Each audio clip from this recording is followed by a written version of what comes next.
Hey, Vanessa. Hi, Vanessa. Hi, Adam. Hello. Hey, guess what? You're listening to Uncertain Things, the podcast. Guess what? I got it in there super fast. Almost like a professional podcast. Almost. We're on our way. Today we have Yashica Dutt. Yeah, this was such a fun conversation with Yashica. Yashica is a friend, a colleague, and a wonderful journalist. Mm-hmm. She recently published a book called Coming Out as Dalit, in which she explores her journey of coming to terms with her closeted identity as somebody born to the Dalit caste, which is one, if not the lowest rung category in the Indian caste system. People born into this category can expect to suffer a lot of prejudice, discrimination, stigma, and throughout most of her life, Yashica and her family have pretended to belong to a different caste, a higher caste, all while hearing people tell her that the caste system doesn't really exist anymore, or at least doesn't have any bearing on her prospects. So in her book, she takes a fantastically nuanced look at not just the history of caste and its current place in Indian society, but also the way that it is being misunderstood in the West. And then to just complicate things even further, she shows how some Western scholarship, even very well-meaning, can be used by upper caste Indian scholars to brush off their own culpability in the history of caste exploitation. Mm-hmm. Yeah, I mean, the book is really, really fantastic. It was really such a pleasure to get to read something that I remember when Yashica was writing it, and I knew how much she struggled with it, and really the results are remarkable. If usually when somebody tells me like, oh, I'm in my early 30s and I made a memoir, I'd be like, oh, why? That is insane. But in this case, it's completely deserving. Her story is completely deserving of a memoir, not just because, like you said it on, not just because of her story itself being so compelling, her journey to kind of learning to embrace her Dalit identity, but also all in the ways that she brings in all these intersections with politics, with history. And the nice thing about this conversation is that we kind of got to expand beyond the scope of her book and bring in some of her more recent writings. We get to talk about a New York Times article she wrote about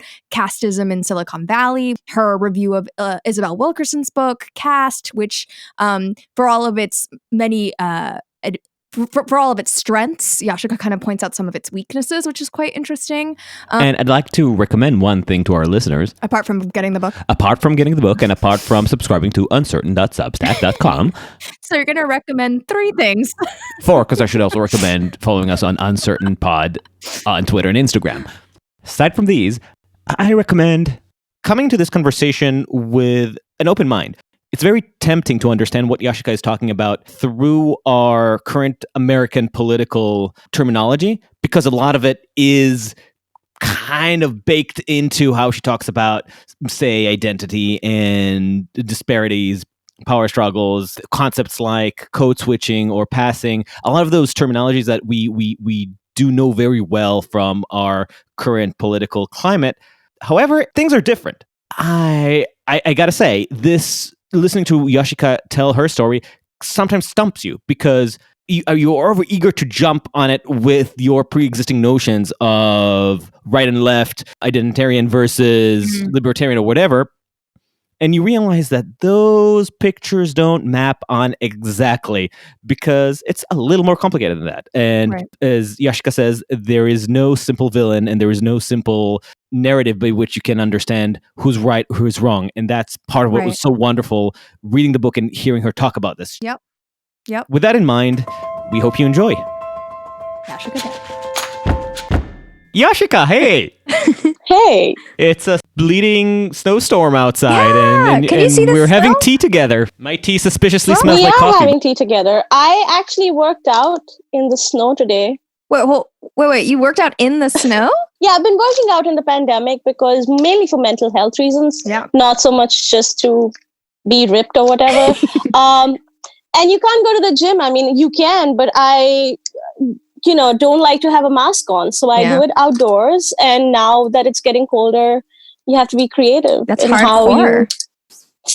It was pretty hardcore, I have to admit, but I'm really happy I did it. That's awesome. I've also been working out in the pandemic. I'm not like watching what I eat or anything, so I'm just getting like rollier but stronger. I can do push-ups now. It's like I feel really good about it. I'm the same way, not watching what I eat. What about you, Adam? I'm exactly the same, as flabby and useless as before. Just more ounces of wine. But I don't even think, I think even in that my capacity is probably diminished. Because I drink the same amount, but I'm not as impervious. Well, that's age. We don't bring that here in this conversation. We don't bring mentions of age here. So Yash, you just turned 22. I did. It was a great birthday. So sad we couldn't catch it with the pandemic and all. You don't look a day over 18. Oh, please, that is very bad. I don't want to relive my 20s, but thank you. Skincare. But we are going to relive a lot of your life in this conversation, Yashica, because we are going to talk about your amazing book, your memoir. It was such a honor to read this book because I remember you struggling through it and talking to you in bars and parties and just being like, how am I ever going to fucking finish this? I was like, you're going to do it, Yash. And you did it. And it's awesome. I was not as encouraging. Thank you. No, it's an honor for you guys to read it, to be completely honest, because you saw me writing it. I remember when we had that book writing class at Columbia, I remember telling Adam all the time, why are people taking this class? Do they really want to write a book along with the thesis and all the coursework that we already have? Why are they being such sacrificial lambs? I am never going to write a book. Famous last words, because 7 months later, I had 2 book deals, fortunately.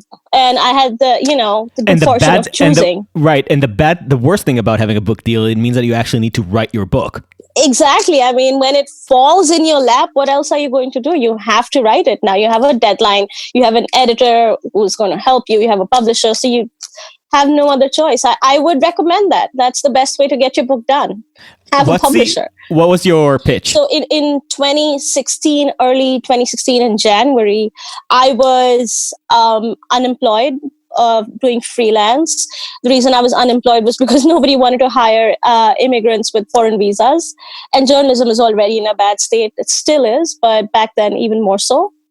And I was just wondering, what was I going to write about? And I was still thinking about these ideas, thinking about the education that I personally received from Columbia, which is, this ability to think about social political structures and how, privilege works and I know you hate that word, Adam, we can come to it later, but these ideas, I didn't know them that well in India. And at Columbia, I started thinking about my own identity, which was of a Dalit person, Dalit being the untouchable caste in the caste system in India, which is divided into hundreds and hundreds of castes. And there are certain castes that are untouchable, that fall outside the system. And even within those, this is one of the lowest that I was born in. It's a family of manual scavengers.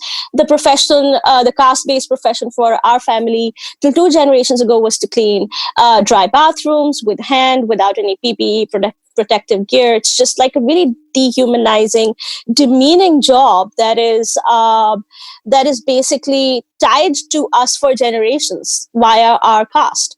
So, having been removed from that for 2 generations, I had grown up hiding my identity as far as my caste was concerned, which was way more difficult to navigate in India than here. You mentioned that you were kind of like 2 generations removed from that type of identity. So can you talk a little bit about, I guess, your grandfather? And actually what I learned from your book is that your name that I learned of that Yashica Dutt, I think is how you pronounce it, is not actually your grandfather's name. So can you talk about your 2 names and this transition that happened in this generation of your family? Sure. So I'm not sure how aware our listeners are with the concept of caste, though I'm guessing with the new book Caste, Isabel Wilkerson's, they might have some idea of what that whole concept is about. But most Americans at least understand caste as this ancient system that existed in India, but doesn't anymore. And people, whoever suffered from it, whoever were disadvantaged have now completely gotten over it. Because in part, that is also the narrative that a lot of Americans get from other Indians who are over 90% upper caste themselves. So just to pull a little back, like I mentioned earlier, the caste system has several castes. I'm from among the most untouchable castes that exist.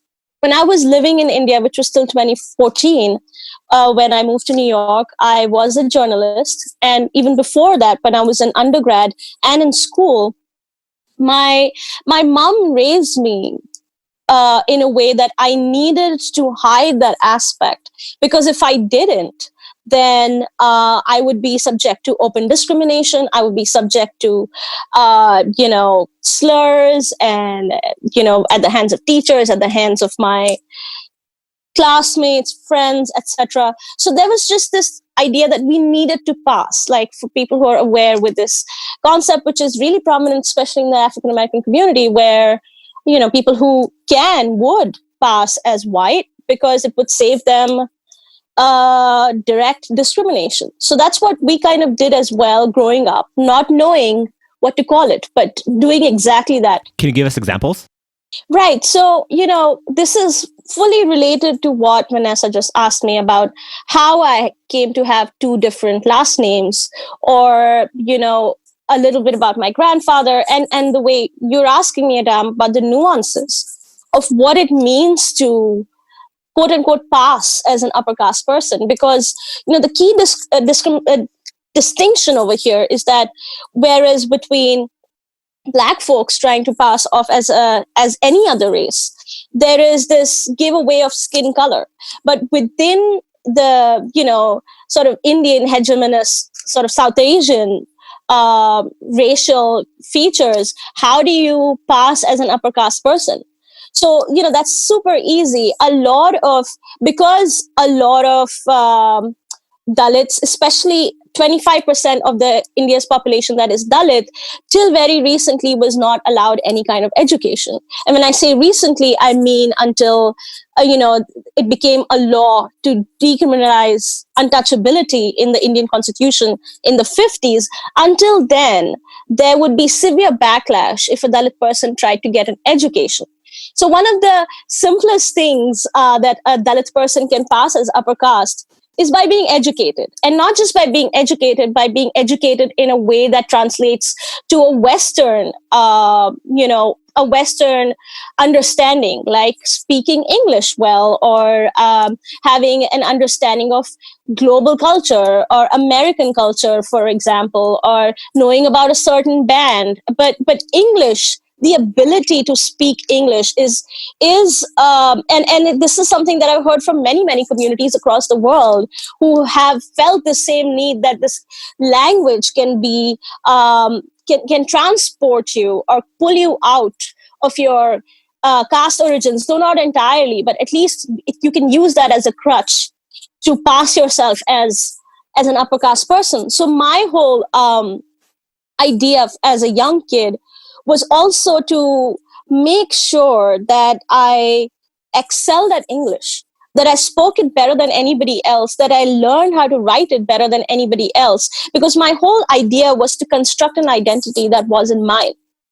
So, that those are definitely characteristics. And of course, access to fashion, access to Western style, access to, like I mentioned, culture, music. These are all codes that are very distinctive to Indian societies where, of course, you can see that and make an assumption about what a person's caste is. But beyond that is the direct question. The main thing that I needed to do to pass was to learn how to lie when somebody would ask me what my caste was. Because you would not assume that, somebody who just met you 5 minutes ago would actually ask, so what caste are you from? But it is extremely common, not just back in India, but within the Indian Americans in the United States. Most people might not admit it, and a lot of people will say, well, we don't even know caste. Well, that is absolutely not true. We're caste blind. Yeah, you caste blind like you're race blind. But I think for me, the most difficult aspect of passing was that, to get over that fumbling, to be able to convincingly say, I am a Brahmin caste, or I am, some other upper caste. And then they would go deeper. Okay, so if you're from that caste, then what subcaste? And give me some details of the rituals you do, or who is your house god, etc. Which, the stuff that I have no idea about. And if somebody really wanted to probe, that lie really didn't have a lot of legs to stand on. So, apart from appearances, apart from these soft skills that you can acquire, I think the biggest passing that people do is by changing their last name and lying about what their caste is. Because, and again, for listeners who are unfamiliar, the best way and the most direct way to find out someone's caste is an Indian person's last name. And people who are Indian can read a last name and understand which caste that name belongs to. Which is why when as I mentioned earlier, that I grew up with two last names. One was my real last name, which was a caste indicator. And one was an assumed name, which is Dutt, which a lot of Dalits in India end up doing, is to adopt this neutral name that can't be sort of traced directly to any particular caste. So that makes the process of identity construction that is not yours that much simpler, or easier at least. What are some of the consequences of being, quote unquote, exposed as Dalit back home? Oh, any number of consequences, right? It's treated like a crime because, think of it. There is this entitlement that upper caste folks who are Indians, who are born into this idea that we are so privileged and we are so much better than this untouchable person who is born in this particular caste, that how dare you even assume our identity? It leads to total ostracization. If I have a group of friends and many of them are not cool with caste or don't participate in the anti-caste discourse, people would stop speaking to me once they find out I'm from an untouchable caste, or I might not get a house on rent once somebody finds out that I'm actually not from a Brahmin upper caste, but I'm from this particular caste. So I go similarly to what happens to Black folk here, right? Like, it's harder to find places to rent in certain neighborhoods. That would happen to me. In my journalism job, I would be typecast as a certain kind of writer. My opportunities would be limited. I would definitely not get any promotions. And any kind of work that I did would be viewed from what my caste was, from the lens of, this is a Dalit person. They are not supposed to have any qualities that allow them to do any other job except manual scavenging. So anything that I would do would be observed from that lens. And, finding a romantic partner in India, especially if I were to date somebody who was Indian, that would be a huge challenge because not marrying somebody from a lower caste versus, an upper caste person marrying somebody from a lower caste is this huge contentious issue. Back in India, a lot of times when a girl from an upper caste, and when I say upper or lower, I just always want to preface that I'm using air quotes because these are artificial categories that really shouldn't exist. So, just to go back to what I was saying, when an upper caste girl marries a lower caste man, many times her parents will threaten to kill them or harm them or conduct violence against them. Many cases, they end up killing both the couple, both the girl, their own daughter, and her low caste husband because she has defiled their honor. And, those killings are called honor killings. So basically, they are intercaste marriages, and the retaliation that folks have, that upper caste folks have to this idea that you're intermingling and that you're diluting this idea of caste that we have preserved for so long. And so then in your own family then, Yashica, so it sounds like it was your grandfather who adopted the other name, right? Who kind of first took the steps towards distancing your family identity from the Dalit identity. And I believe it's education. That was kind of the way that people in your family have attempted to kind of distance themselves from this association. Absolutely. So my grandfather was also the first person in the family to be able to get a government job, to break that kind of cycle of manual scavenging, because it's really without, if you force 25% of 1 billion people to not have an education, they will have no other skill except the skill that their caste is supposed to have. So, right after independence in India, which was in 1947, he was able to get an education, get a good government job. And because the government jobs that came at that time carried so much prestige, it didn't completely neutralize his caste, but he was at least able to establish himself and say, I'm going to assume this kind of last name, which is not the caste indicator. And, my kids are going to be raised in a certain way, which nobody in my family is now going to do this caste-based profession that we are ordained to do.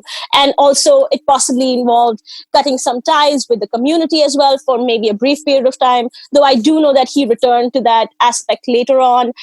Politically especially, he was quite engaged, still is. He is around, so he is extremely engaged with that aspect of the community, and being one of the figures who, especially from my community, there are not many. It's very difficult to find people who are able to pull themselves and break those ties. So yeah, definitely education. And that's why, especially in Asian cultures, especially among Asian Indians, Indian Americans, education is such a huge emphasis already, because we are, quote unquote, this third world developing nation. So one of the ways everybody looks at to pull ourselves out of whatever economic inequality or whatever level of disadvantage we are at is through education.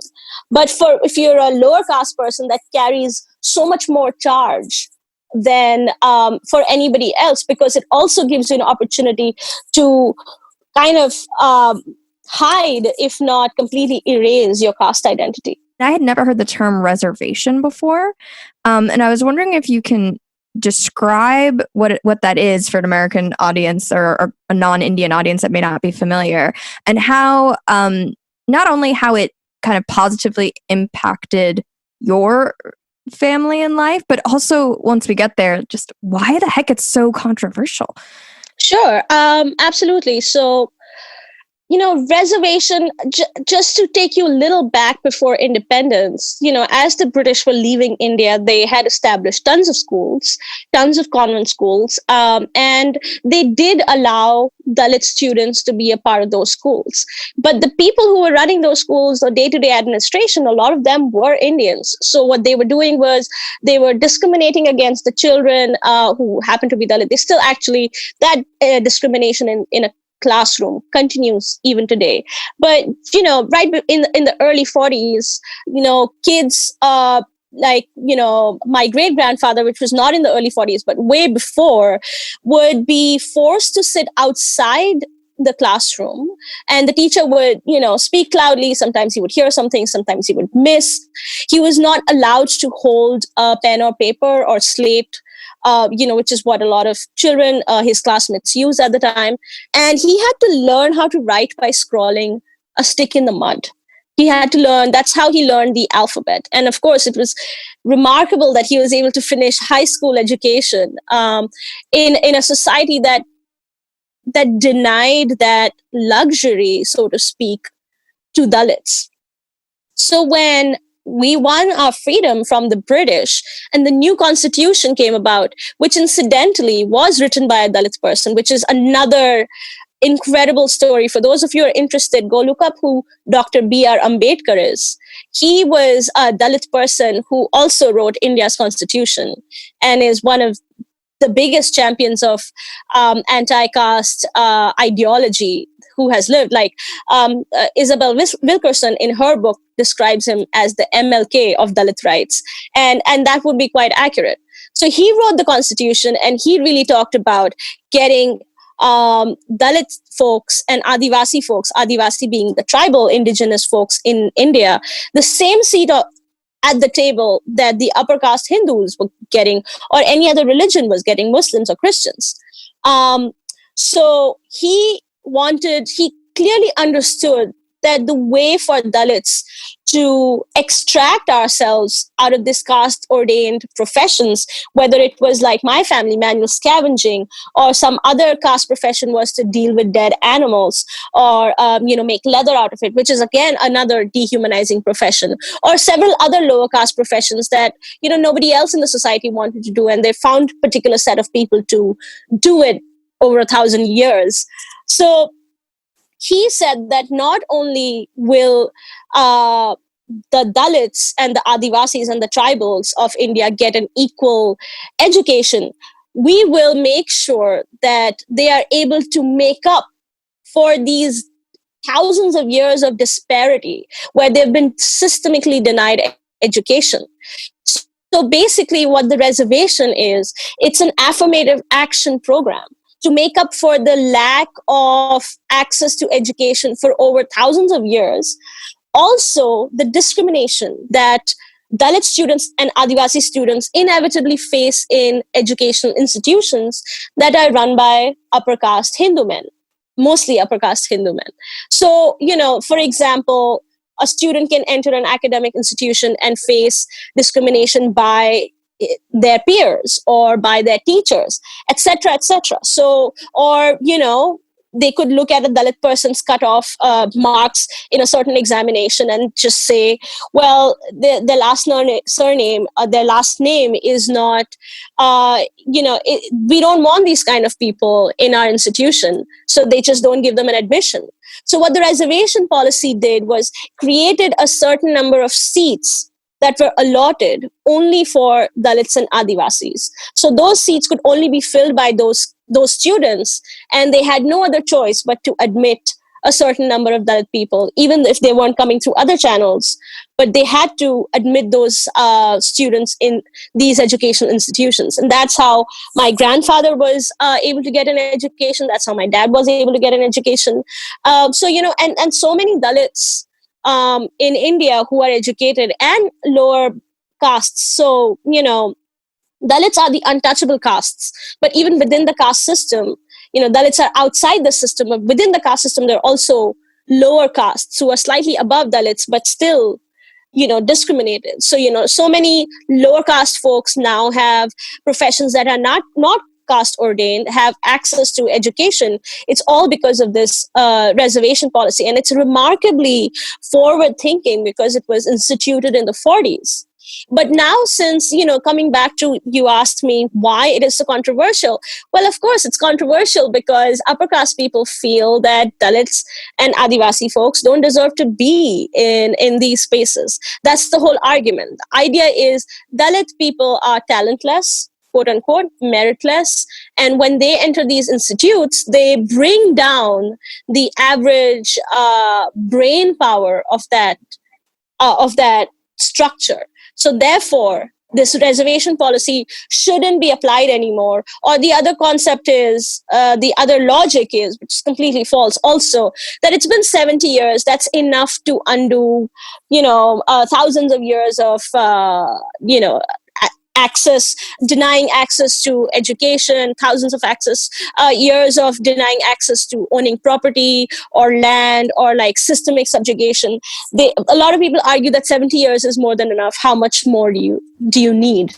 That's very similar to the American rights argument against affirmative action. Absolutely. And it plays out in such similar ways where, if a Dalit person is availing or is at a certain place in the education institution, or like myself has, been able to create a career which is in an academic field or a literary field, you get to hear that, of course, they got these advantages because they're a minority community or they're marginalized. So that backlash is, it's funny how textbook human behavior is, whether you're from a so-called first world or so-called third world. People who are in power, people who want to hold on to these structures, behave in just exactly the similar ways, whether they're upper caste Indians or whether they're white folks. They behave in exactly similar ways when their power is challenged. You point out in your book a little historiographical irony that strikes me as absolutely bizarre, and which speaks to some of the absurdities in the field of post-colonial studies in the West. In the grand narrative, in the way the West studies the colonial period, Britain is one of the prime villains, right? And justifiably so, because the brutality, the colonial brutality and imperialist brutality, cruelty and exploitation that occurred through the Raj and before that during the East India Trade Company is absolutely inexcusably horrific.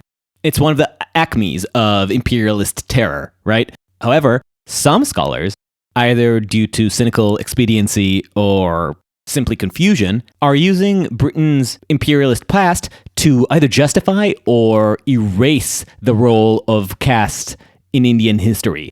The most fascinating version of that is when you get people from an upper caste using post-colonial scholarship to blame the British for inventing the caste system, as if the entire history of caste discrimination was fabricated by the imperialist rulers in order to divide and conquer the local population. Now, there is a scintilla of truth there, as I'm sure you'll get into when you press the nuance, but to claim, as some scholars do, that the entire caste system is a British fiction is a gross overstatement. And in doing so, those scholars are, in fact, abdicating responsibility and even absolving themselves Absolutely. of their own involvement in ongoing caste discrimination.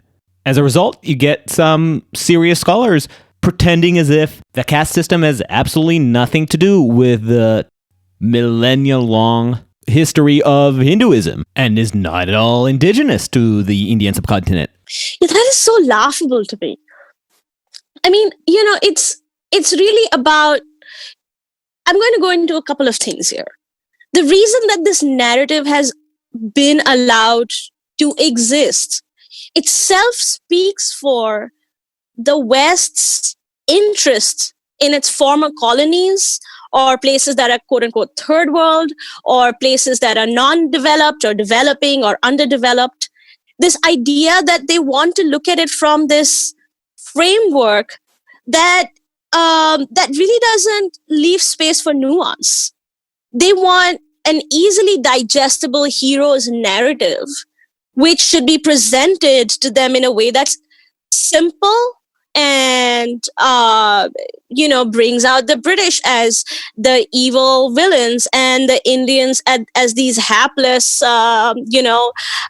victims. Well, of course they were. Like you mentioned, there not only is there no excusing the brutalities of the British Raj, they have to be held accountable. But that does not mean there was just one villain. I think in these stories, we have to leave space for several villains. How did the British even rule a state like India, a colony like India, with a handful of people? Well, it was been done through upper caste folks. They led these upper caste folks who were landowners, who were committing their own share of extreme brutalities on the landless workers, who also happened to be Dalit or lower caste. Or, they were just letting them be, turning their eyes away from trying to reform any of this and made them the de facto bosses of the country, which is why one of the things that I've talked a lot in my book is about this idea that why do we not have Dalits in any position of power, 70 years post in India's landscape, is because the system that where upper castes are at the top was created by the British. They created this modern system where the babu is a colloquial term that we use in South Asia. It's a Desi term. The clerks that they employed to run the whole thing, their second-hand, first-hand men, the lackeys, were all upper caste. So they built this system from the scratch to rule India, and they left the upper caste folks at the helm of it, who very conveniently took over once they left. But does that mean those caste divides did not exist? That is absolutely false. They did not come and create the caste divides. A lot of academic Hindu upper caste academic scholars have come and said, well, the British created the caste system, they solidified it by counting caste. It's like saying there are 100,000 people, but the British gave this said that there were 100,000 people by counting them. So they brought this issue into perspective. Therefore, they're responsible. Right. They created a census that included caste and thereby counted the caste into existence. What they also did was they turned their gaze away when it came to these caste structures and utilized them.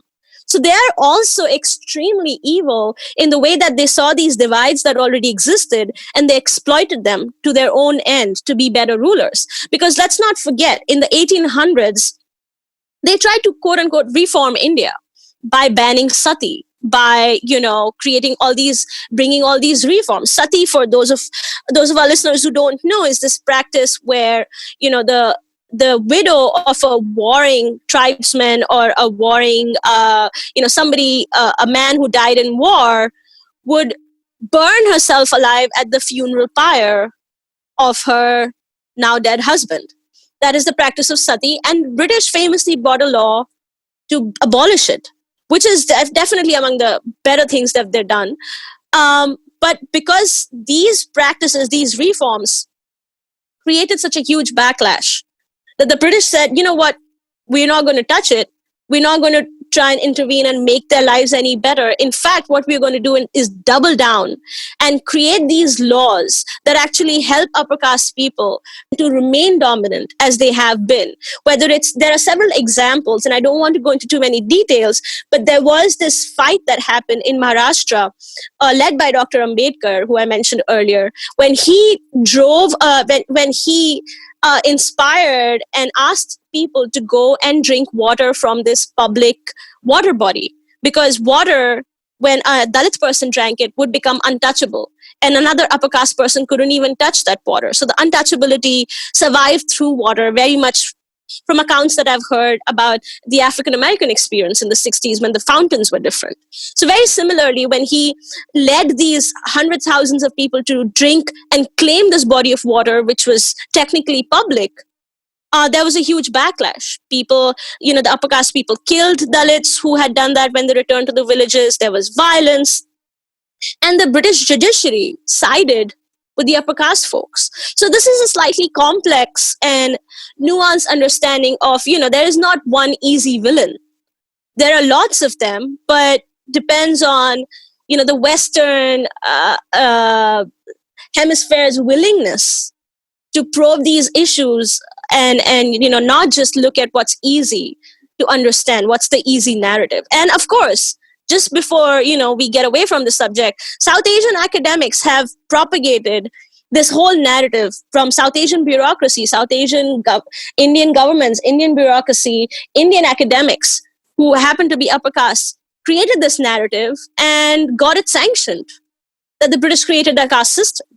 And that's just part of colonial history that colonial powers, especially the British, would exploit existing divisions and existing cultural prejudices, in order to implement a bureaucracy that can be easily influenced or even directly controlled in the case of the Raj. So this has definitely been the MO of British colonialism, but that doesn't mean that the prejudices did not prefigure the British exploitation of them. And the interesting thing about what you're pointing out is twofold. From the Western perspective, it shows the narcissism of a lot of the post-colonial storytelling, that it's not really I don't want to generalize, but it's not always about actually trying to rectify the sins of the past, but rather to tell a story that is just as self-involved as the original colonial story, but in reverse, where once we were the heroes bringing enlightenment to the nations, now we are the villains that constantly need to amend for our sins. And that's my whole conversation with Robin DiAngelo's book, that I think is the total white savior complex bullshit. Absolutely. They want to be the main characters of every story. Right, whether they're the heroes or the villains. And so it suffers from that narcissism, but the second half of the equation is how it is, as you pointed out, being exploited to actually preserve the very prejudices that were cemented by the colonial project and predated it. So it's lack of nuance is not just embarrassing history, it also has real world consequences in trying to exonerate historical crimes. Speaking of easy heroes narratives and villains and how the West shapes these characters so one of the things that I learned reading your book, and I feel very embarrassed to admit that I learned this, was how Gandhi was not a great guy. He was just not as great a guy as I had been led to believe. And I really enjoyed learning more about Dr. Ambedkar, who you talked about earlier in this conversation. And I don't want to dwell on this too long because there's like a lot I want to talk to you about that isn't this. But in a nutshell, can you talk a little bit about Dr. Ambedkar versus Gandhi and why on earth we all know who Gandhi is and don't know who this other person is? Yeah, that's casteism in one word. That's literally the whole reason why you don't know who Dr. Ambedkar is, this person who created this constitution, who had these radical policies in the 40s, whose policies changed the fate. And as somebody who doesn't believe that much in fate, but definitely changed the fate and destiny of 25% of a country's population. The reason you don't know about this person is specifically because of how radical he was and how he refused to be a pawn to Hindu nationalist politics and how he asserted absolute equality for Dalits and Adivasi folks. So, Gandhi is a complicated figure. And especially what's happening in India right now, which is, this proto-fascist government that we have in the center, where they are trying to also attack Gandhi from the other end, while, the person who murdered M.K. Gandhi is looked up to by the current ruling government party.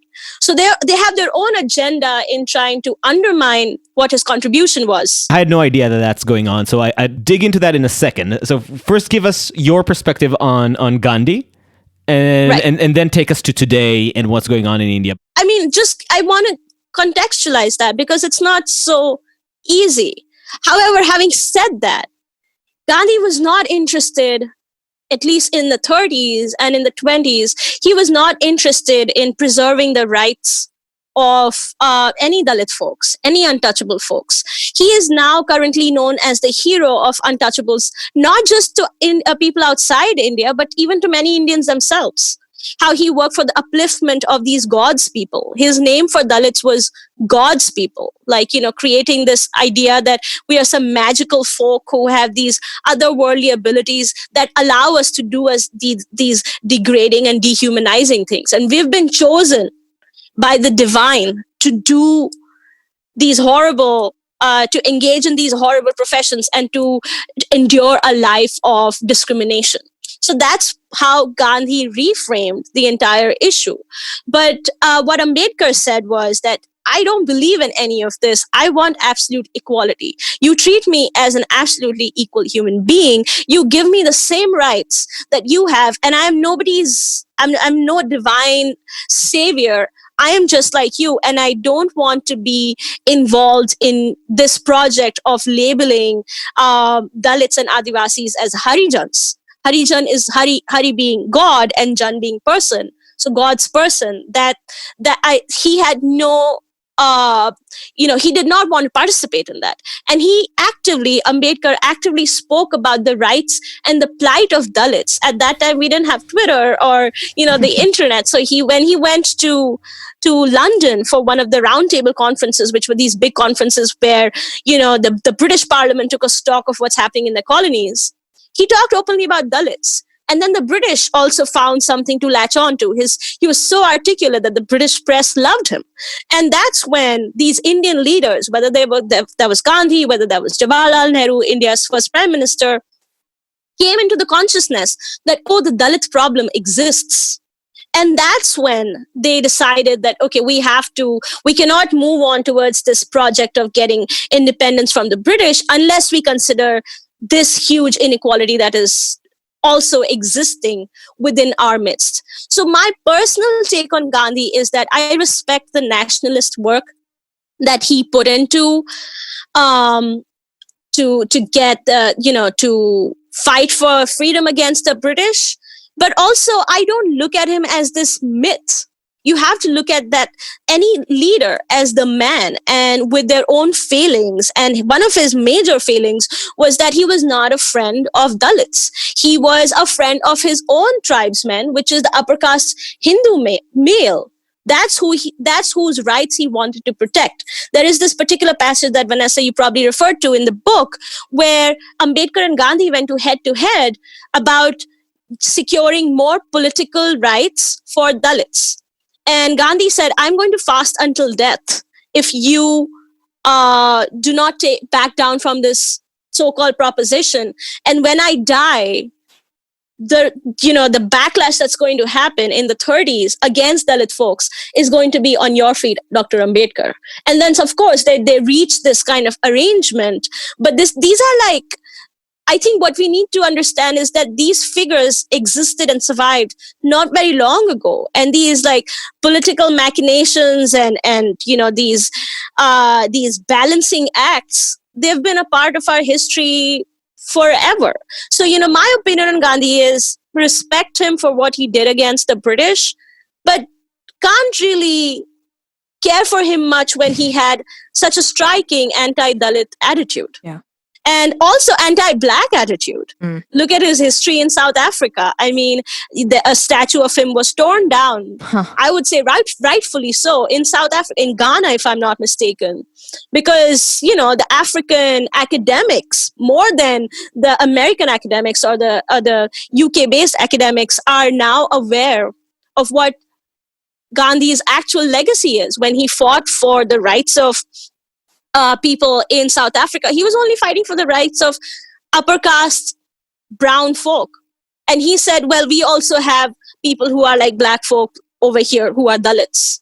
I don't want, this is, it's researched and talked about quite prominently, actually, when he said that I really don't care for the rights of other folks. I just, I am privileged. How can you treat me like that? Me, who is at the top of this creamy layer in this society, how dare you treat me as a person who is not equal to you?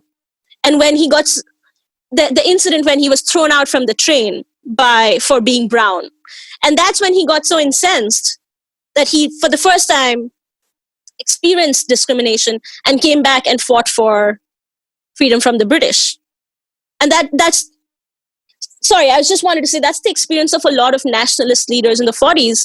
They all went to study abroad, realized that brown people, they might be upper caste in their own country where they are the uppermost caste who are revered and respected and feel at the top of the caste pyramid. In the Western world, they're just ordinary brown folk who are in the racial hierarchy not that high. That's what I was going to say. You see that pattern happening across a lot of ex-colonial countries, again, where they have already their own history of prejudices and concepts of supremacy, where the dissonance of having those deeply rooted supremacist propensities crushed by an external foe of somebody who in the 17th century they would have considered to be underdeveloped barbarians, suddenly destroying them and subduing them, created this combined dissonance combined with resentment that meant not just that they wanted to fight in order to shatter the shackles of European imperialism, but also to reassert their own supremacism in their own country. And you see that, for instance, in Chinese history. A great motivator in the past 40 years of Chinese international politics and internal was to completely reassert the Han dominance, having a clear ethnic majoritarian statism. You see that in the Uyghur concentration camps, and internationally, they want to reclaim what they see as their rightful role as ruler of the Pacific, if not the world.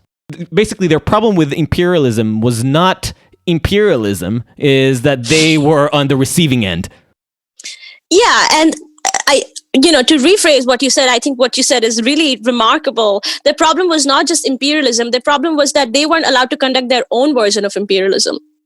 That they were being stopped from doing that. It wasn't just that they stood for this injustice. Well, of course, they were at the receiving end of it, but also they were being stopped from practicing their own forms of it. Internally. Internally, at least. Like in India, it really didn't matter because the caste system was thriving and flourishing, so the British did allow them. But also, like, they assumed, a lot of upper caste folks assume, when they come to the United States, for example, Indians, they are not ready for this kind of second-hand citizen treatment. And it comes as a shock to many, especially if they're upper caste folk, but because they're used to being above somebody else back home. So their supremacy and their superiority and dominance in the social structure is inherently challenged, which is not to by any means justify what happens here in terms of the racial hierarchy, but also to maybe have opened the door for nuance, like I mentioned earlier, to look at all these different fragments that exist within our social order, which is not just this neat narrative that has been presented to us or the way we understand it on social media, for example. It's not just that. There is so much more to things. Europe did not invent prejudice. They just practiced it remarkably well for 200 years. Absolutely. We did a good job on our own as far as India is concerned. Yeah, that's the beautiful thing. And with Israel, you saw that how quickly a nation that has emerged from persecution around the world managed to develop its own hierarchical system, not only between Arabs and Jews and Palestinians and Israelis, but between different types of Jews, between Ashkenazi and Mizrahi. Human societies just can't help themselves. It happens so fast. People are so quick at making up these fake categories. It's almost beautiful in just how human it is. The execution is near perfect. Well, Vanessa is curing that I'm having too much fun. So let's just conclude that we need more discrimination in the sense of discernment, which you have in droves in your book. But I think that if we have to follow a rule, a heuristic, then stop looking for heroes in history. Just stop deifying people. The Gandhi example is perfect for that. As for hate, if you must hate someone, then just be an equal opportunity hater. and that's it. Just assume that everyone is garbage. Still, kudos to you, Yash, for preserving the nuance. Oh, thank you. That is, yeah, I mean, I have a lot to say, but, this erasing of nuance in history might have to do with the enduring appeal of simplistic David versus Goliath stories. But, that's for another day. Before we do move on, you did mention, you had mentioned the kind of current landscape in India and the ways that history is being, retold and retooled with the current political dynamics. Would you mind talking a little bit about what's going on in terms of Indian politics right now? Where does one even start? Right. There is so much going on in Indian politics, but it started, at least the recent modern version of it. I'm happy to say that we're among the first countries to have the proto-fascist government in the world. Back in 2014, we were there before. We were there.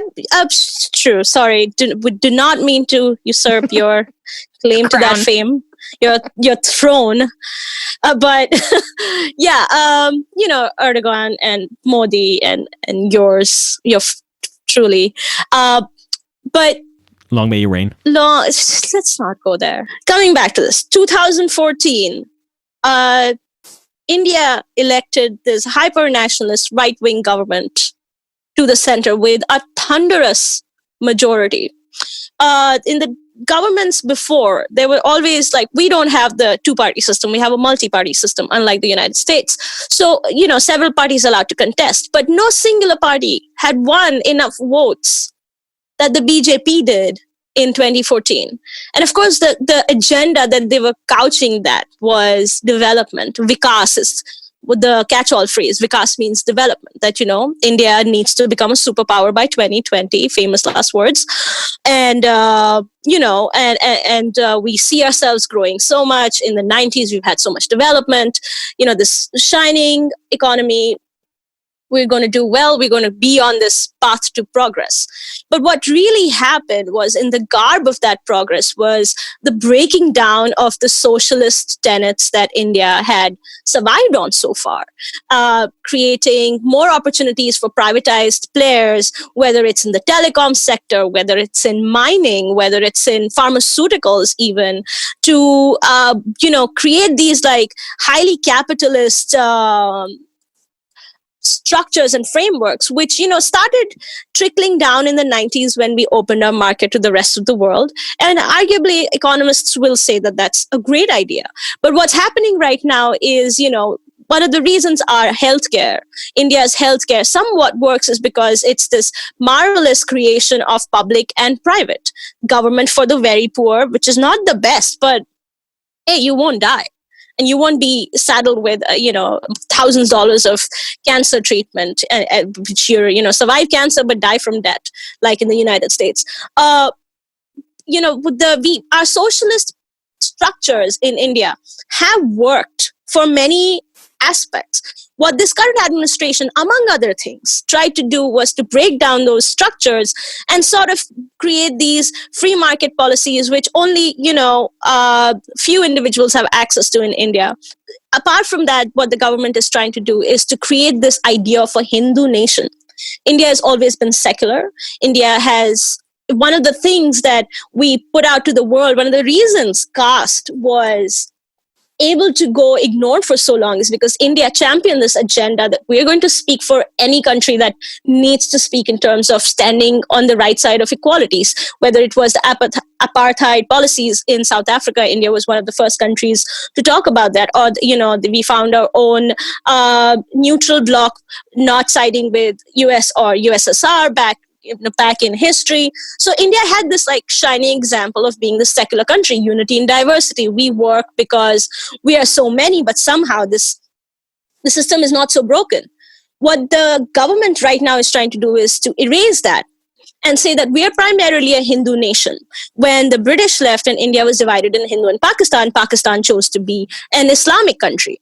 So then, but we were like, India is secular, will always be. There is respect for every religion. While the constitution has not been overturned yet, there are efforts like these horrifying laws that just recently passed. One of the examples of how there is a project to just make it into a Hindu nation. In the Indian state of Uttar Pradesh, there was a law that is passed very recently, which will, for lovers of history, that will take us back to the Nuremberg laws in Germany, where they decided that it's literally illegal for a Jewish person to marry an Aryan person or to be in a relationship. So what the Uttar Pradesh law, which is governed by a Hindu nationalist head of state as well, who is actually a quote unquote a priest or a monk, and that's his official title as well. So a monk is a head of a state, a Hindu priest, and one of his laws in that state is that a Hindu person cannot marry a Muslim person, or the nuances of the law are worded or differently, but the effect is that when a Hindu girl and a Muslim man marry, or vice versa, the police has every right to intervene and break them apart. A case that recently happened where a woman was married or about to be married to her Hindu husband, she was Muslim, or whether he was Muslim and she was Hindu, they were interfaith. And she was forced to miscarry in the prison, in the jail cell, by the police authorities because she was carrying the child of a Muslim man. So, these kind of horrifying laws, or you've heard, anybody who's been looking at India in the past few years might have heard of the horrible lynchings that have happened, against especially people who are quote unquote beef eaters. So this mythologizing of the cow, cow has always been a sacred animal in Hindu culture in India. But this whole idea that, if you are a legal transporter of beef meat, which can be buffalo or can be cow, then goons who call themselves the purveyors of morality or Hindu culture can come and lynch you to death, and they will not be there will be no consequences for that. There are several lynchings like that where somebody was on the train, was, talked about being a Muslim or whatever, and there's just argument broke out and a mob killed that person.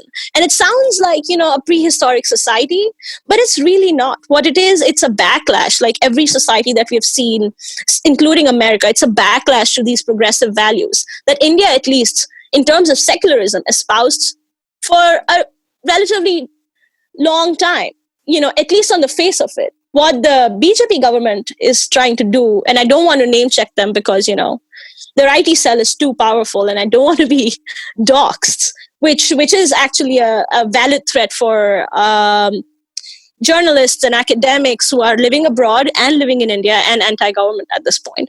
So what's happening is this nationalist project of creating India into a Hindu nation, where whether it is, the killer of Gandhi, Nathuram Godse, who is the ideological wing of the central ruling party, which is the RSS. The RSS is this outfit that is directly inspired by Nazi Germany. Their booklet that they print out is directly, deeply inspired by the values of Hitler. And they have now begun to eulogize the killer of Gandhi, saying that he was a hero. And this kind of idea is now coming into social consciousness. Now people are allowed to say that there was nothing wrong with Godse killing Gandhi, etc. So, there is a lot that is happening in India, but a lot of it has to do with either silencing academics, jailing activists, protesting. Students are met with the harshest kind of violence. There is a protest going on in India right now, conducted by the farmers, what they're doing is they are protesting against several things. But one of them is contract farming, which is to not give a contract for produce to a multinational company like Lay's or any other company that can buy that produce at very low, below market rate and profit off of it. The government is bringing these laws that would allow, in the garb of progress, saying that this is allowing the agricultural industry in India to open up. This is just one of the examples of how, private capital is being involved in what has been so far a socialist structure. So this is, of course, my factual interpretation of things, how things are. People who are listening to this podcast are Indian, love Modi, will probably have an issue with this. But I would encourage them to just go read the facts, because India is not what it used to be, even when I left it. It's a completely transformed country. Can we dwell just another second on the growing acceptance or justification of the murder of Gandhi? Wasn't Gandhi the symbol of nationalism, of Indian nationalism and patriotism and all those things that populist right-wingers like to extol? Absolutely. How did that symbol decay so much to become partisan? That's an interesting question that I think we need. It's not concern for his view on Dalits and blacks in South Africa. So absolutely right. Not. So what is it? I think we need to, and this might be something I might not be able to fully explain here. But what's happening is, because it might be too in the weeds for people who are not familiar, but Gandhi contested his election. He never contested elections, but he was closely associated with the Congress Party of India. The Congress Party of India was in power in India for decades, uncontested by any other party. They were the nationalists. So when the British were there, Congress Party was directly fighting the British. And then as India got independence, they, went on to form the government for several years, for decades. But they were also not that great themselves. They were highly corrupt. India was moving at a pace that was not expected of the economy, or not forecasted. There were a lot of challenges. There were a lot of scams that came out, and there was just no development. There was no vikas. So, people were really sick of this complacent attitude by this Congress party, which also was seen as, the narrative that is right now currently widespread in India is that the Congress party feels like it's entitled to power in this country. So this rise of this right-wing party is also this kind of backlash to elitism in certain sense. So Gandhi was associated with the Congress, and with the decay of the Congress, so to speak, in the political landscape, it was declared an open field day on Gandhi as well. Well, he was the nationalizing, the nationalist unifying factor for India for so long. But, with this BJP government in power, all kind of right-wing ideas gained legitimacy pretty quickly. And one of them being that it's okay to decimate the legacy of Gandhi, which, for Dalits is a completely different reason to approach it. Right. So, thinking about the state of the Dalit rights movement today, because the way that you're describing it, I'm seeing kind of potential for there to be attacks on both sides, right? I'm seeing the potential for there being this right-wing movement where that are really dedicated to preserving a Hindu nationalist identity, which would, I believe, solidify caste and solidify this system. And then I assume on the other side, you have quote unquote progressive type, academic type elites who are saying, but we're post caste, so we shouldn't even talk about it because we're so much better than that already. And then where does that leave the Dalits right now in India, attempting to create space for themselves and equality? And it leaves Dalits, and that's an excellent question, Vanessa. Like, that is remarkable that you were able to ask me this extremely nuanced question, having understood exactly what the issue that Dalits are facing today in India. It leaves Dalits as these things always leave Dalits fighting for their own selves.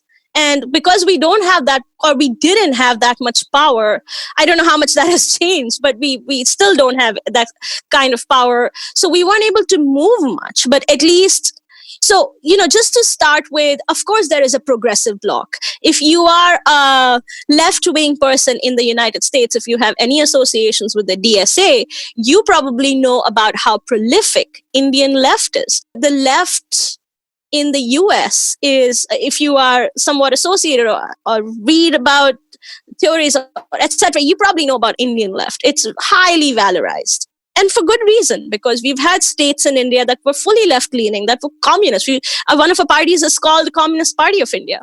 So, the Indian left has been around and has been instrumental. Right now, they're not very effective in stopping the juggernaut that is the right-wing proto-fascism in the country, but they have been around, and they did not like Dalits either.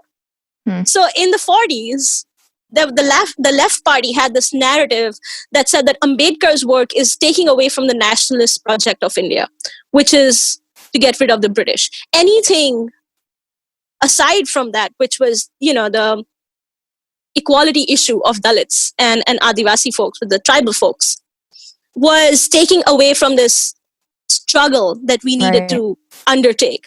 And the left has been very dispassionate, which really surprises you because, ultimately the theory that you read, the Marxist theories. Sure, okay. Surprises me. I was being charitable. But, a lot of people stick to theory so much that their whole identification of issues in India is based on class. Like it is in pretty much everywhere else across the world. But what the Indian leftists, and this is, of course, not, I'm generalizing a bit, not everybody is like that, but, and that is also this aspect of the Dalits pushing the left and challenging them has also worked, because a lot of now prominent left figures are beginning to understand that it's important to have a left Dalit solidarity movement going on. In India, you mean? In India. But historically, their analysis of India and India's issues has been on class. And that is what you will still hear from Indian progressives in the United States. But isn't it all about class? Caste doesn't even matter that much. So what, as Dalits who are in these spaces, what we have to do is to first convince people that caste exists. Right. And how it makes a difference. So, exactly what you said. Indian progressives who have been so instrumental in the socialist sort of project in the United States did not think about raising caste. That also is, it's not surprising, again, like Adam said, but it does make you wonder about why is it now, in the past few years, that we are hearing more and more about caste. Where has this conversation been for this long? So, and like you said, Indian progressives want to believe that we're in a post-caste world, but thankfully, they're not being allowed to get away with that narrative anymore, because there are people who are actively beginning to understand and speak about Dalit rights in an extremely vocal way. Obviously in the US, this past year has been one of maybe awakening, if we want to say. Obviously there's a long history of injustice against African Americans in this country, and I don't want to pretend like it all happened this year, but there was a lot of attention placed on it this year with the Black Lives Matter movement, with the murder of George Floyd in Minnesota, and clearly that the energy that was released in these protests across the US has rippled across in other countries. We've seen protests happening in other countries about Black Lives Matter specifically. Is there some way? Has there been some sort of change or let me put it a different way. Has that rippled to India, and has it translated in some way, or am I just like completely off on this question? No, absolutely, you're right. I'm smiling because in 2020, out of all the farcical, hypocritical ideologies to emerge out of India in a year like 2020, by an administration that forced the migrant laborers into tightly packed trains where they got COVID in an effort to push them out of the cities back into their homes so they wouldn't get COVID. In a year like that, one of the most laughable aspects to come out is how Indians on Twitter and the so-called the liberal-minded Indians have Black Lives Matter on their Instagram, but don't care about Dalit lives right in their own backyards. They don't care about the discrimination that is happening right around them, or they will go question, but really caste is really not an issue. Or they will go and say reservation shouldn't exist. Or they'll say, hasn't it been long enough already? So, of course, Black Lives Matter was, and rightly so. This is not to take away from the influence of that remarkable protest. The activists have been putting in work for years, I believe since 2012. And BLM has been instrumental in how the social consciousness of the United States and the rest of the world talks about Black lives. So it was very heartening on some level to see that these protests are happening in India. But for being an Indian, watching those same people then attack Dalits, then question casteism, then talk about being post-caste is laughable. And then it really makes you question not BLM, of course, which is, like I said, a separate thing, but their own involvement in this kind of clout chasing, if I may say so. The lie is, and that's Vanessa and I had a conversation about this before starting the interview, and I actually quite disliked this question because besides wreaking exactly the sort of Americanocentric tendencies that I criticized earlier, of assuming the light shines out of America's ass, so when America has a BLM protest, then obviously it will. Did that inspire change in the rest of the world? Like, nobody asks when the Arab Spring happened, nobody was like, does that bring freedom to the rest of the world? No, it's just when America dances, then the whole world is expected to move along to the same beat. So I didn't like that aspect of the question, but more so, it shows that the universality of the movement, to the extent that it's performed on social media, is a lie. It's not really a universal movement. There's a lot of people like to participate in BLM in because they watch American politics like they do reality TV. They enjoy the drama. They enjoy rooting for their favorite characters, but not because they actually necessarily fully accept the message. It's really easy when you're sitting across the ocean and looking at racial inequality in America and say like, wow, that's really bad. Those American cops are totally out of control. But then I don't really want to deal with the prejudice at home. But I mean, and I don't need to defend. I know my question was inartfully phrased, but I do think it's still a valid question to in terms of this question of like, does it translate in terms of exposing other inequities that are more local to the other context? And I do think that this connects to also, in defense of your question, to not to be too mean, that was the 60s were that in the 60s right. it did start locally and then carried on the rest of the world with real consequences. The anti-apartheid movement drew a lot of inspiration from the American civil rights movement, and it really did percolate. And like Tom Holland said in our interview with him, it's just a fact that the world still looks, whether justifiably or not, at the U.S. for moral cues. It's why people around the world cried when Trump got elected and cheered when Biden got elected. As much as I find it sometimes risible, for a lot of people, the sun does shine out of America's ass. But it's not just that aspect. I want to, and Vanessa, your question was not inartfully phrased. I think it was a great question. And Adam, I'd like to disagree with you, because what Please it does is, because this question exposes the hypocrisy of the upper caste Indians in India and in the United States, where they were very willing to talk about BLM, but not willing to talk about Silicon Valley discrimination right within their own backyard, right? So that's something that we need to address.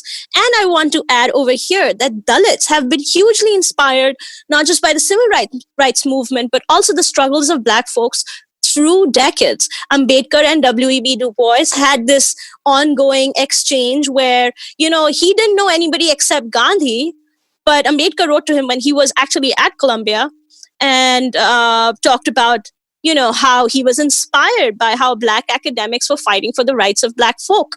When in India, the way he phrased it was that there was still this ongoing slavery of Dalit folk.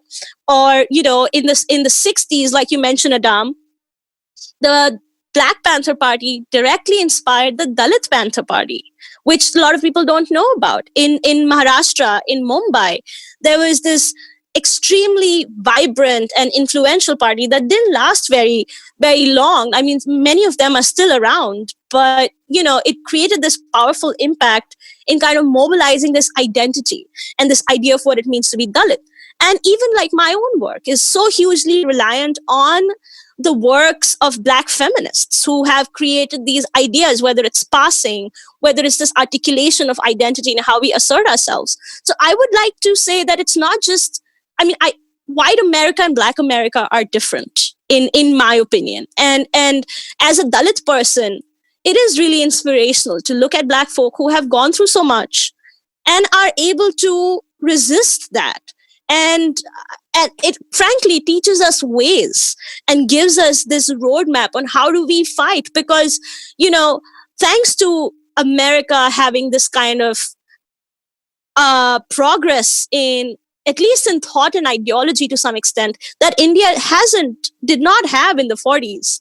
When America is, the reason there were terms like first world / third world was because there were different parts of worlds which were in different eras. And America was in an era where, there were these discussions were common. Whereas in India, we were still figuring about how we're going to get a next meal after the Bengal famine in the 1940s, right? So we started from a very different colonial history, whereas America was in a different place. So there is a lot especially for Dalits in India, to look at the struggles of Black folk and how we can work around to organize ourselves. So I think in that context, this conversation is important.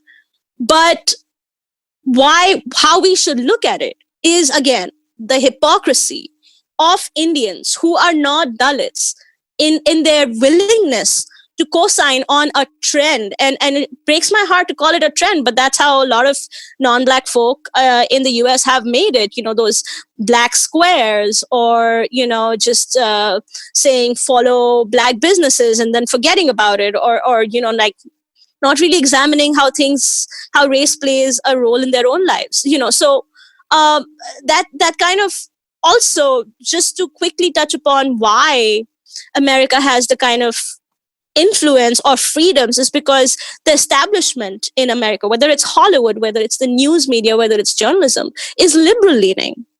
In India, at least, that is not the case right now. So for folks who want to be looking at something that's not so conservative and oppressive, America provides this landscape. So I think there are many ways of approaching this question, but yes, of course, just because America does something, the world should not pay attention. But being a Dalit person, it is important for us to look at how Black folk in America are resisting white supremacist ideals and what we can do, not to just co-opt that or not appropriate. Of course, I want to be very clear, just as a framework on how we can be inspired by those ideas. You've cracked a dent in my armor of cynicism, but that is the biggest achievement. That's why I came here. That's what I was here to do. Well, if people actually do draw inspiration, if it changes people's behavior, then wonderful. Sometimes mass movements do have that ability to actually completely recast the conversation, and to the extent that it exposes hypocrisy, also, I guess, great. My concern is that the relationship is even cheaper than that. The cost of everybody in the world, including the United States, viewing BLM as the only game in town is, aside from viewing the United States as a variety show, which is already not helpful, it also creates a terminology that is so reductive that it allows people to be blind to the prejudices and abuses in their own backyard. You take to heart the theology that white supremacy and colonialism are the only evil, are the source of evil, and suddenly you become caste blind. Absolutely. That is accurate. And I have to agree with you there. But, having said that, I think this conversation is not just about America as a reality show. We also have to acknowledge America's, the United States' position in the rest of the world, and this myth of being the first nation and the leader of leaders, which has been imbibed so deeply by the rest of the world, especially in the global south, this idea that we look towards the West for inspiration, which, I just said that myself, right. Or we look at the West for progress, for technology, which frankly is changing because East Asia is leading way ahead in terms of technology and technical innovation. South Korea and China and Taiwan are really doing incredible work. But this cultural hegemony that America has been able to establish over the rest of the world does create this idea that whatever happens in America is important all over. And that's why, there's also sustained idea that people want to come to America, immigrants want to come here, we want to give up our citizenships, become American, and do these wonderful things as Americans because of the enduring myth. And that's to add a little coda against myself. The irony of my criticism of Vanessa's questions and parts of your answer is that it's coming from the person that, of the three of us, is usually probably the most defensive of American hegemony. That's true, actually. I really want to ask you, Yashica, about you kind of hinted towards this in your answers about this idea of Indian Americans in the US and in particularly in Silicon Valley. And you wrote an article, a New York Times article, right? That I read a couple months ago that was really, really interesting, breaking down the kind of caste racism that happened. Caste racism, is that even the right term? Casteism. Casteism. The kind of casteism that happens in the US, in Silicon Valley. Really interesting for me to read. And I shared it with some colleagues, some of whom were Indian Americans. And I hope I'm not misrepresenting, but I feel like their reaction was shocked. They were shocked that this was happening. And these are folks who have experience in tech and in Silicon Valley in the world. And apparently it generated a lot of like conversation amongst their circles. And these are people that I would call quote unquote woke. Like these are people who are aware of BLM, who are aware of inequality, trying to rectify certain inequalities and inequities in our society. So I'm curious what is the response that you heard to that article, and what is happening in Silicon Valley right now that you kind of dug up in your reporting? I think before we get into that, let's create this very particular distinction. American woke doesn't mean Indian woke. Indian Americans can be American woke. Mm-hmm. Because the tide, like I mentioned, in the United States, because of the work done by the leaders in the civil rights movement and the Black Panther Party, and so, and even till today, the activism that has sustained over decades has created this idea that saying the N-word is wrong, that racism is wrong, that we are, even though people try and push back against that idea, the general consensus is that we have to get rid of this racial inequality, which is not the hardest idea to accept. A new immigrant comes to the United States, sees around them that everybody is pro-BLM. Everybody talks about, how it is a well-accepted idea in the culture that racism is a wrong thing. So it's not really hard. You're not going against the grain when you espouse your support for that idea. That is the most natural thing to do. In fact, if you don't do that in a place like New York, you get ostracized. Exactly. You get ostracized. In the coastal areas, if you are not pro these ideas that are obviously entirely justifiable, then you run the risk of a backlash. So it's not the hardest thing to come here, being an Indian, and say, Black Lives Matter. What's hard is to acknowledge that there is casteism that exists within your own family that you have probably practiced too. That is the more radical choice that puts your position in jeopardy. What is radical is when you bring your partner, who happens to be a Dalit person, to your family and say, this is the person I'm going to marry. What puts your position in jeopardy vis-a-vis your own family, your own friends, you mean? Absolutely. And your inner circle, what really directly affects you. Saying Black Lives Matter while living in New York or DC or SF, or, which is where historically a lot of Indian population is based in, and now in Houston, is not the hardest thing to do. So that's why I wouldn't even classify them as woke. And, in terms of the reactions that I heard from people, I heard the same thing you heard. People said, how is it possible that caste is still a thing in Silicon Valley? And I'm like, what are you talking about? Silicon Valley has been in India since the 90s, where caste is still a thing.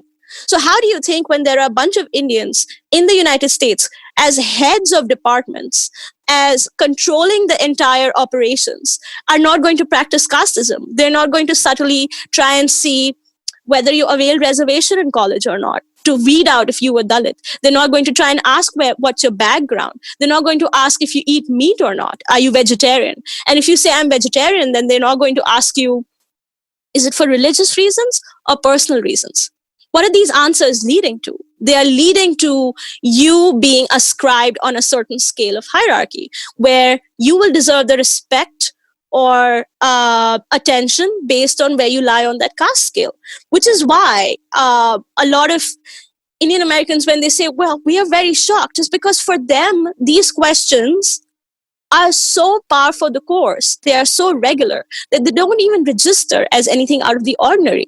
It only registers in terms of consequences for the Dalits, who the Dalit engineer who was then discriminated and for years, and then was forced to file a complaint against his Brahmin managers, who, by the way, found out his caste, even though he refused to tell them. They kept probing and ultimately found out his caste by asking if he had availed reservation in one of the leading engineering colleges back in India or not. And when they realized he had, they told the other Indians. They stopped his promotion. They made sure that he was not getting the kind of work that he was entitled to because of the work that he'd already put in. And they discriminated against him pretty openly. And they could do that because in the United States, caste is not an understood concept. Caste is not even a part of the law. It's not a protected class. It's not a protected class. So when you're an Indian person, you moved here, racism is bad. Discrimination against LGBTQ folks is bad. Discriminating against women is bad. Even disabled people, of course, it's horrible. But caste, who's going to find out? So let's just keep on keeping on as we have been. Nothing's going to change. Speaking of a lack of acknowledgement of Vanessa, certain queen nuance, of the segue. Can we go to another article that you wrote that also was kind of very interesting and potentially contentious about Isabel Wilkerson's book? Absolutely. You mentioned Isabel Wilkerson several times in our talk. In the beginning. And she recently published her book, which I think became a bestseller, Caste, right? Absolutely. Oprah recommended that. I think it's being made into a Netflix series, rightly so. Yeah, it's one of the most popular book of 2020. And it explores the idea of caste not strictly in the subcontinent context, but as a pattern in societies, a patterns of oppression in society, and she projects it on Nazi Germany and the history of racial relations in the United States from slavery through Jim Crow to today. So, you reviewed that book and you have some thoughts. Right. Okay, so I want to start by saying it's a really well-written book. And in what it's trying to do, it's written for specifically an American audience that does not still want to acknowledge that racism is the air we breathe, and white supremacy is the air we breathe. So in that aspect, the book does a fantastic job in exposing the blood-curdling horrors of slavery, from how Wilkerson picks this single thread that goes right from slavery, comes to, post-slavery era where white supremacy and how it still was, persistent, and then brings it to the 60s and then brings it to present day.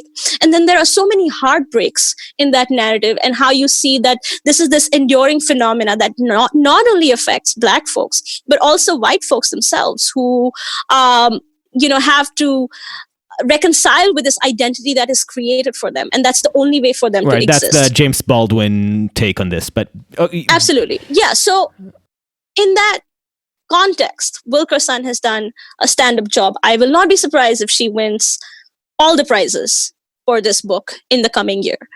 But what my take on the book is that the caste system in India has endured for thousands of years, definitely a few centuries. And what she does is that she frames the racial hierarchy in the United States with the context of caste. And she says that racism in India is a kind of a caste system.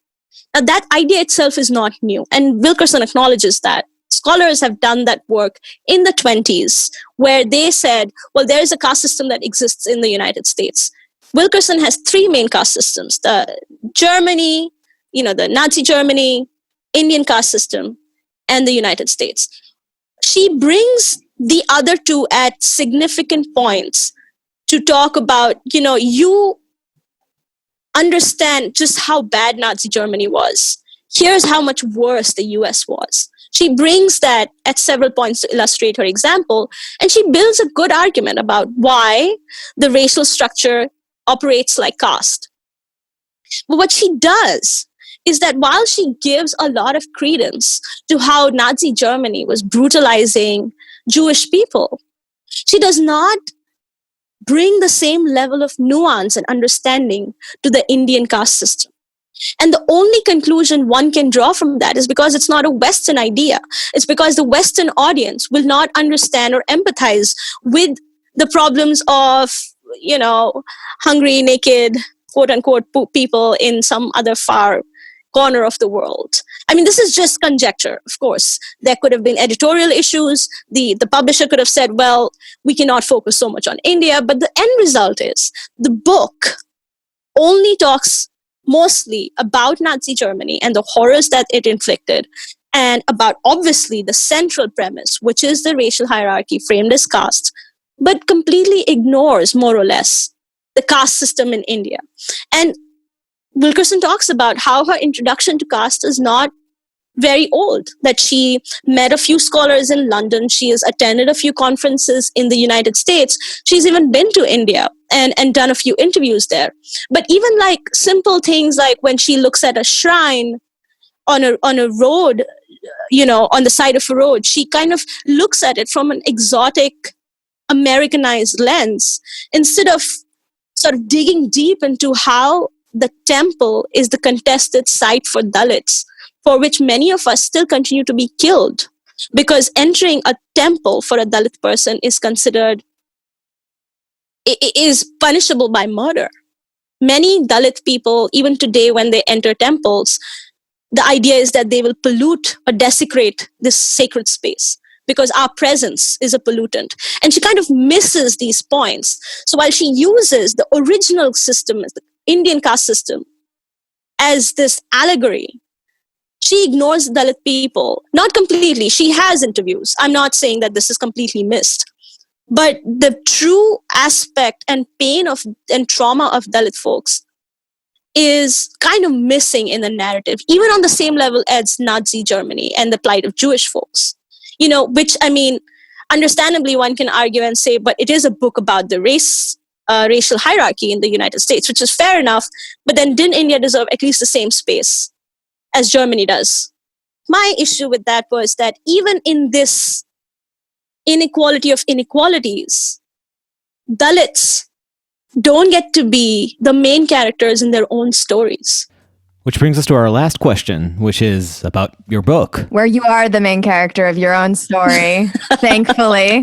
And it's a great story. Yeah, Thank you. And specifically there, my only issue is that there's a line there that says, I spent almost a year at Columbia learning about race, class, and colonialism.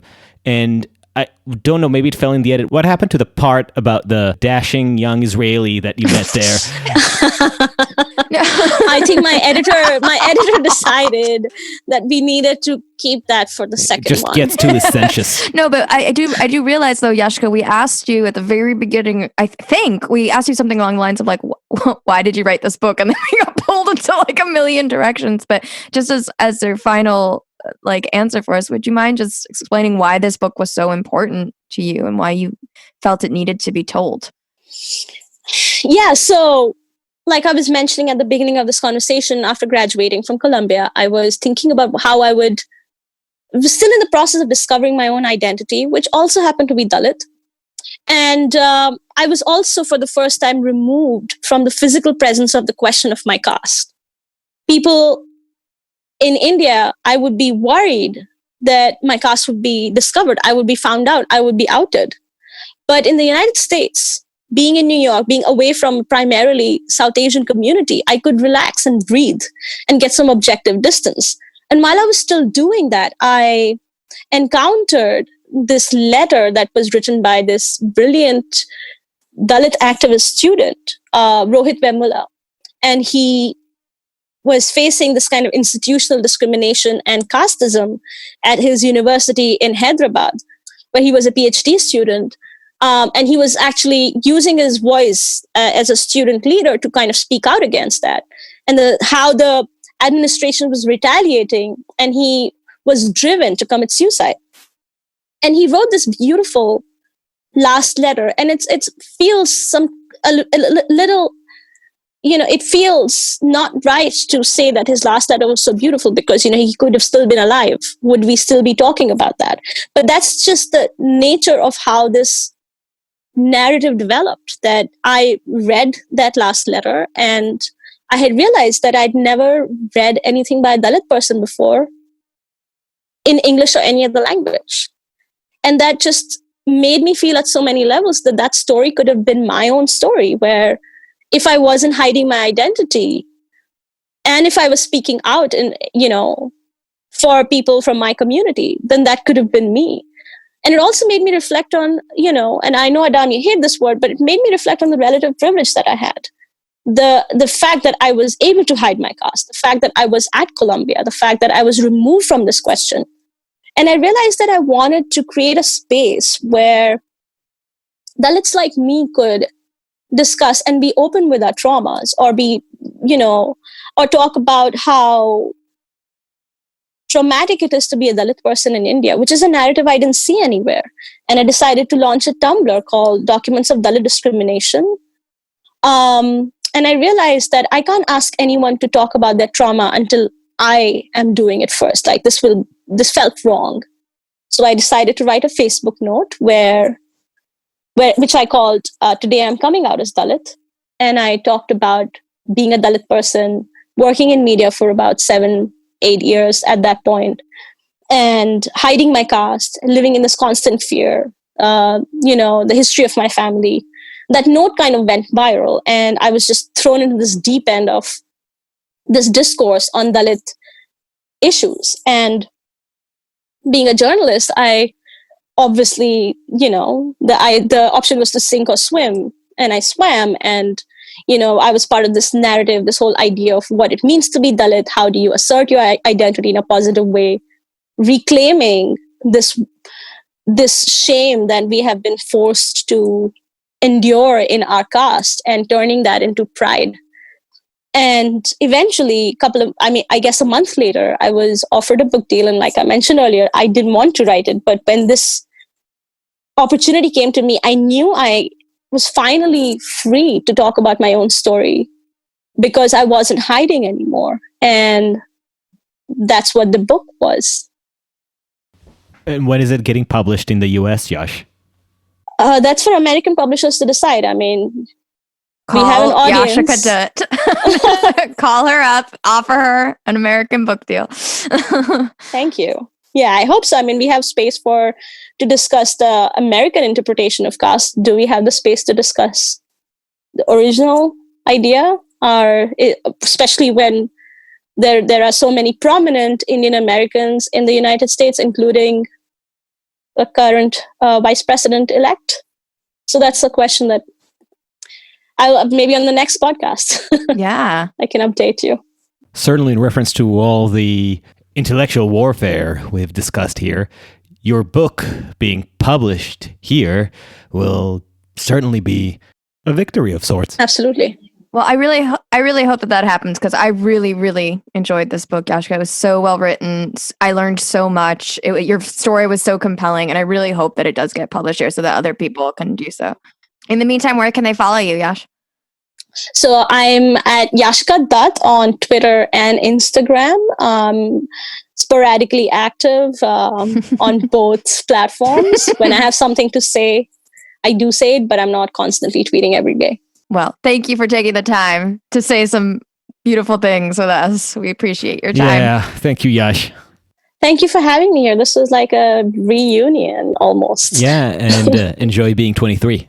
Yes. Thank you for listening to Uncertain Things. Please follow us on uncertain.substack.com and wherever you get your podcast. If you're feeling the Christmas spirit, please give us a 5-star rating on Apple Podcasts. Check us out at Uncertain Pod on Twitter and Instagram, and tell your friends. Until next time, stay sane.